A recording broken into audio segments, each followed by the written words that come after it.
RTD has already said to expect delays because of the weather. They tweeted that warning long before the snow started to fall. But there have been hundreds of problems over the last months, even on nice days. That's partly because of the shortage of employees. And now we're getting a better idea why RTD is having so much trouble finding help. Katie Wise is the only Denver journalist looking into this part of that issue. And Katie, you talk with drivers who describe really horrible work conditions. Yes, Karen, these drivers, frankly, are fed up with having to work 6 days a week, often 10 to 13-hour days, and they're worried they're putting both themselves and the public at risk when they're behind the wheel for so long. And they want the public to know what it's really like to drive for RTD. George Lellish loves his job. Because people depend on me and us for their livelihood. But lately, it's taking a toll. He read me some of his logged hours. Tuesday, train 67, 5:09 to 10:20.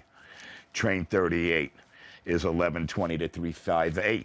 So here's another 12-hour day. And it goes on and on and on and on. A couple of weeks ago, he was driving tired in his 13th hour of work and accidentally took a wrong turn, dropping off a train full of people at the wrong station.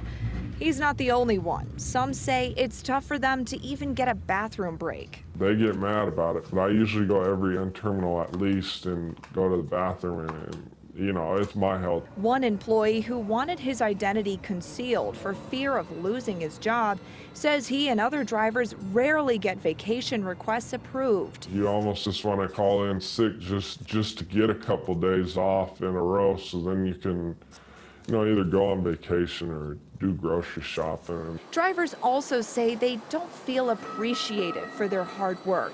We're just more disrespected than anything at RTD. RTD says the current shortage is due to a booming economy, creating a smaller pool of qualified applicants.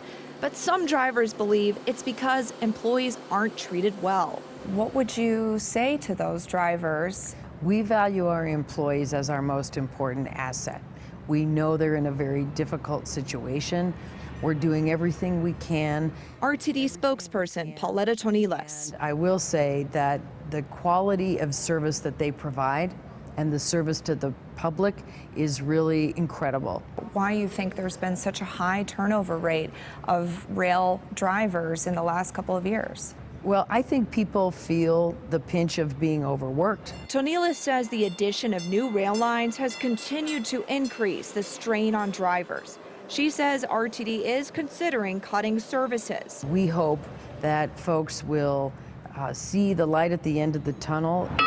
But drivers tell me they aren't getting their hopes up. It's really tiring, and it's not safe. I mean, we're all worked to death.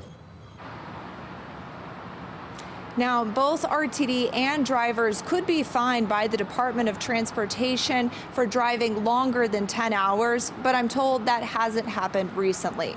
Reporting live in Denver, I'm Katie Weiss, covering Colorado First.